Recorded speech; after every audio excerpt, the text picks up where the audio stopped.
The QAA, who are Scotland's quality assurance body for tertiary education in Scotland, have set about STEP enhancement projects. These projects will enable colleges and universities to learn from practice in their institutions, for students, by students. The SAPSO project, which is about student access, progression and successful outcomes for disabled students. It's especially important to sort of hear different experiences when it comes to the students to help us get a better understanding of the different challenges that people might have, including for disability. From student feedback, we then implement any changes that they feel would help benefit their experience. Make sure that the project is as student-focused as possible, and for everybody to remember that it is for students first. But also taking the feedback that they're giving and making sure it's implemented so that future students aren't having to face the same challenges again and again, year after year. We listen to students and amplify their voices. It's really important that students have an individual experience at college and they're able to be the best versions of themselves. We have carried out pilot interviews asking students about their journey. What challenges, if any, did you experience when you started at the college? I have the problem with the hearing. I'm not completely deaf, but I am 70% problem with the hearing. And for me, the problem is my challenging is all the noises, because wearing the hearing is, I am hearing everything, or because of the technology. So it's a bit of a complicated question because this is kind of my second start. So I started back in 2023 on the Access course. I've found adjusting to university life, pre-university life is pretty easy. It's just been, I live in Perth, so I have to commute, and that's been quite draining. Situations I've experienced that I haven't expected, that have not been part of my traditional university experience, have kind of impeded me somewhat, but otherwise it's been quite a fascinating experience. I found trying to navigate around the building and working out where everything was took quite a while for me to remember where everything was and how to get there and the shortest way of getting there. How would you describe your induction experience? There are definitely difficulties in the induction part. It depends on what course and what campus and what lecturers and LTD. It depends on everyone and communication, but there is seeming to be a constant lack of that, which everyone's trying to fix. Communication between lecturers and learning support, basically, because there is a habit of where lecturers don't communicate some seemingly vital information, which is okay at times, but it can be a little bit frustrating. I would describe it as overwhelming, but also informing.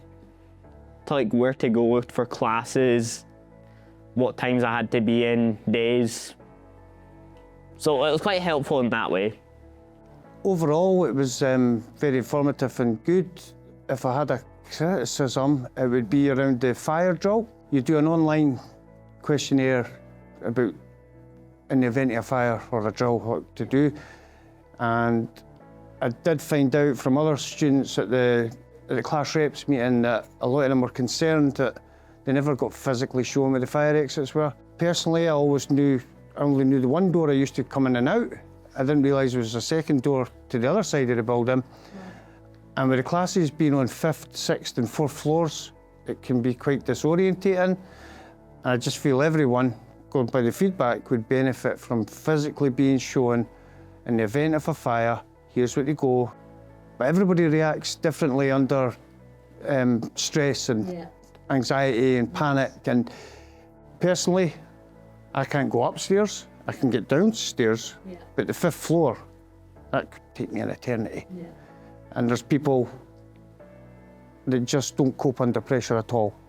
My induction experience was really positive because I could ask all the questions that I needed to ask to know that everything was sorted prior to me actually starting my course.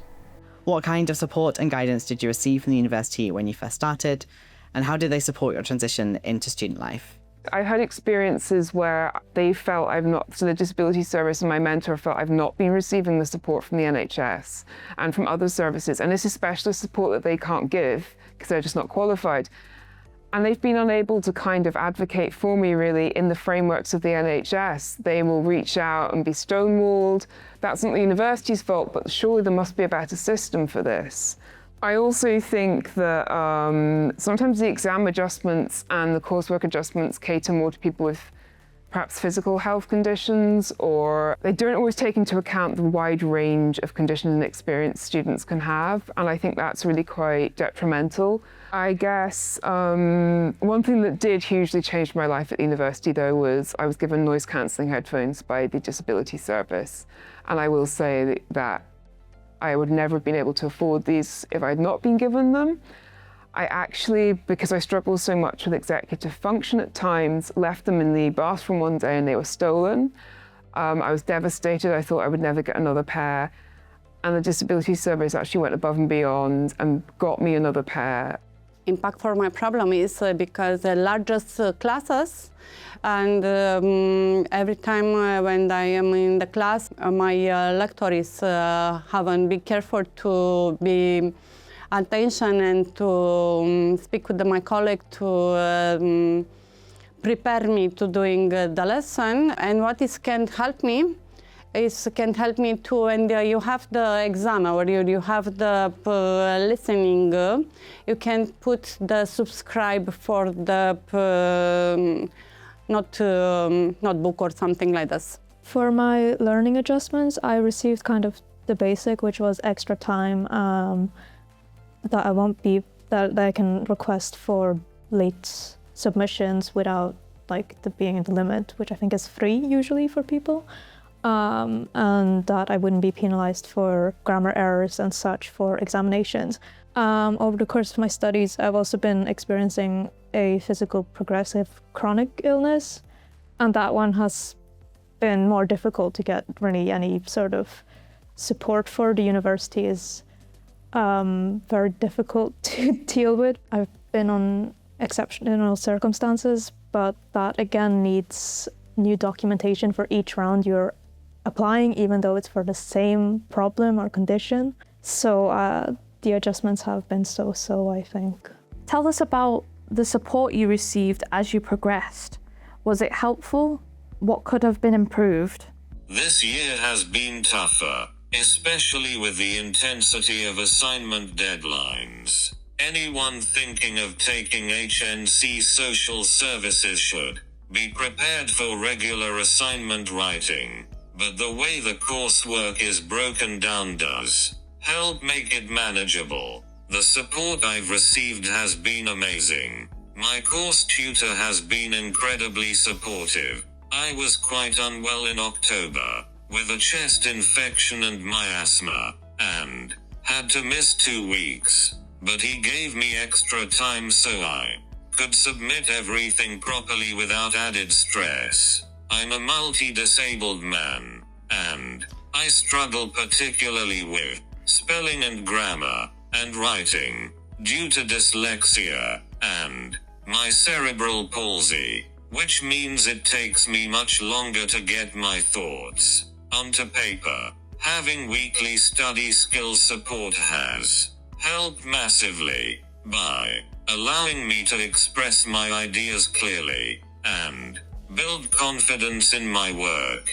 Having access to a note-taker and scriber has made a big difference for me, especially as I struggle with taking notes, and it has helped me focus more on learning. The university operates at 2 levels. There's the individual level where you'll talk to lecturers or people at DLSS, advisors, support mentors, wellbeing advisors, everything. And they're normally great. They're normally very willing to hear you. They can't always do very much. Even with my student support mentor, he hit so many roadblocks. Recently, I wanted to give some feedback about life as a disabled student, but on a more, not necessarily on this level, but on a higher level, if that makes sense, to be like, you really should do something about X, Y, Z. You would think that as an adjustment, it would go through the DLSS team and that it would be added to your schedule of adjustments. It's not the case. And I set up a meeting. I went through everything. They can give you accessible seating and exams, extra time, you can request resources, all those sort of things. But they can't do the basic thing of give you a chair and a desk. And now whenever I get a new semester, I have to talk to my student mentor. I have to tell him the rooms, I have to tell him what I need. He goes on and sorts it out, and then you spend the next 5 or 6 weeks going back and forth. Have I got a chair? Yes. Have I got a desk? Oh, we didn't think you'd need a desk. When every single time you go into a lecture, things have been moved around anyway by the students, which, that can't be helped. The last thing you want is to spend the first 6 weeks of any module dealing with that back and forth. And that's just for one thing. That's just for one thing. And you think at the very least there should be something like a notification on the adjustment saying, you know what, this person would benefit from a chair. If they can do it for exams, why can't they do it in the classroom? How well has the guidance and support you've received met your needs? What would you change? It started getting better now. I had to be a bit more specific on what I wanted, and that was quite challenging because I'm not good with communications. Exactly. So that in itself, again, was a bit of a struggle on my part, but I managed to get it in the end. I think for me, the guidance has met my needs enough so that I can pass my exams and I can pass my course. I feel like with the support when I was doing my course could have been better by having regular meetings or regular times where the support for learning had come into the class. The guidance and support I've met, they've met my needs pretty well on that. In fact, they've actually improved me in college, and that I am now ahead of my class than I was last year, because last year I was falling behind in that, but this year I am now one of the people ahead of everyone else getting the work done. How do you feel about how your studies have progressed since you started? Since I've started, I've gotten a lot. It's been a lot better than the first semester. I think because the student advisor has been so supportive. Anytime I needed exceptional circumstances, she would right away just approve it for me without any evidence needed. The disabilities team has been really great for me too. I just kind of casually mentioned to them that I was really worried about the exams with my memory, and I got an email saying that I got an adjustment to do the exams from home, which I wasn't even expecting. I feel very, very confident about my program progress. I've been able to get a level 5 and level 6 and go on to do management courses, and I'm hopefully going to be going on to HNC and finish my degree in business. What does success mean to you personally? How has your success been reflected in your academic and non-academic experiences? What the success means to me personally, it means I can prove myself to actually doing the work, proud of it, what I've actually completed. And all the passes from the last few years shows that I'm great at getting stuff done. I think resilience is huge. I think the ability to help others and to connect with others is also huge. I think you should never discount yourself because perhaps in exams you don't perform well. I didn't do well in some of my exams as an undergrad. I've now just won an international student research competition because I'm so much more suited to the PhD and the research style of working. But research has allowed me to really grow as a person. Like I said, I've done things like travel to conferences I would never have dreamed of. And so yeah, in some ways my university journey's been really hard, but I think I'm finally carving a place for myself that I feel happy in. Being able to go from being shy, introverted, and having constant breakdowns to just having fun with your lecturers, being able to be cheeky towards them without getting into trouble, being able to like have a laugh with your classmates, having to like work together managed to open me up really well. It gave me time to start volunteering. It gave me time to focus more on my assessments, on things like that, and just generally doing meal prep. To me at the moment, success is getting out of the bed when you don't want to. Success is knowing that you're going to have a flare-up, knowing that you're not always going to be okay, but trying to not let it permanently get you down. That is a massive achievement. Knowing that I'm not up to cooking, but I can eat a cheese wrap, that's better than nothing. And sometimes, even though I still get waves of shame and guilt, and it can be debilitating, I get back up a lot quicker than I used to. And to me, that's success. Success would look like passing my course and getting a stable job within the industry that I'm looking to get into, which is sports and sports development. Success to me personally means getting all the work done, getting the most passable in that, and getting to be one of the top people in my class this year. And it also means getting a job in either some form of hands-on experience or somewhere in film and that.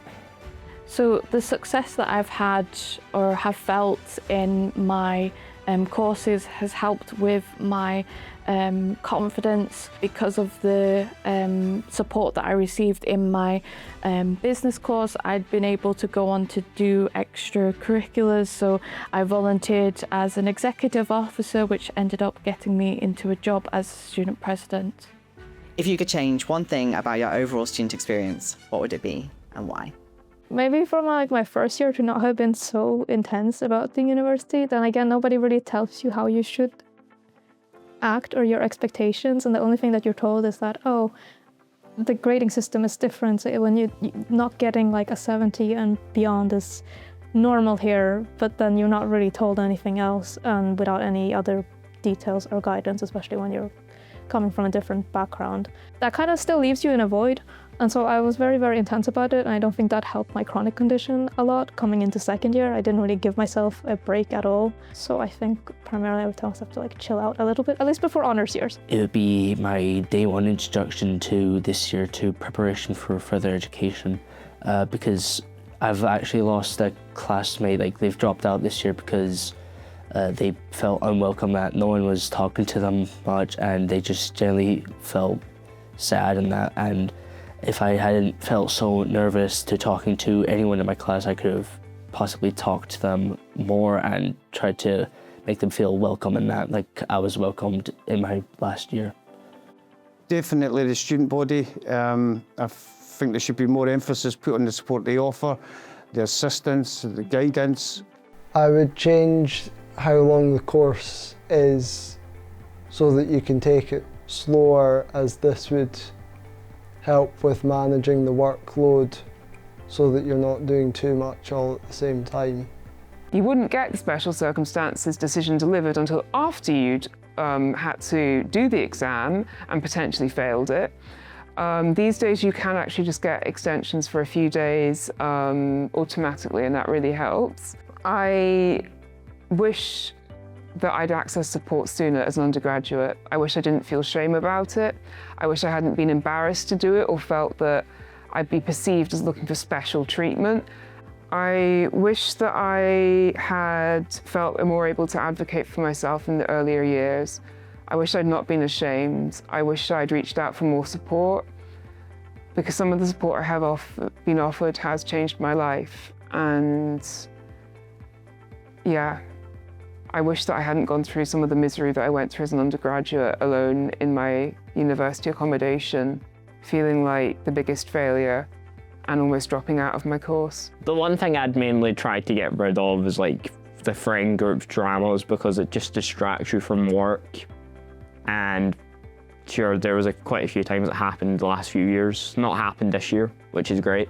I think I would have tried to have a better like school life balance, because I was basically in the first semester waking up, studying all day, and like using a shower as like a reward. And I think a lot of my friendships suffered and my mental health towards the end, which I regret now. But I don't really know how I could have changed that because I needed to. I think one thing that I would change about my overall experience is the amount of support. So because I feel like I'm quite high functioning when it comes to my needs, I felt like a lot of the times, especially when I was younger, I kept being pushed to the sides because as quote unquote they said, I could deal with it without being able to, without breaking down. So I feel like a lot of the times, even though I am high functioning, there can be times where I do need the support but get pushed to the sidelines because they think that I can deal with it. I don't feel I've lived up to my own estimations. I also haven't really been able to interact with the student community or attend societies or, make the most of the student experience. So that's probably my biggest regret. If I changing something, I think when you have the listening exam, choose when you get our teacher try to help us for the exams. I think I put the subscribe with the notebook with to can see and for the person with my disability.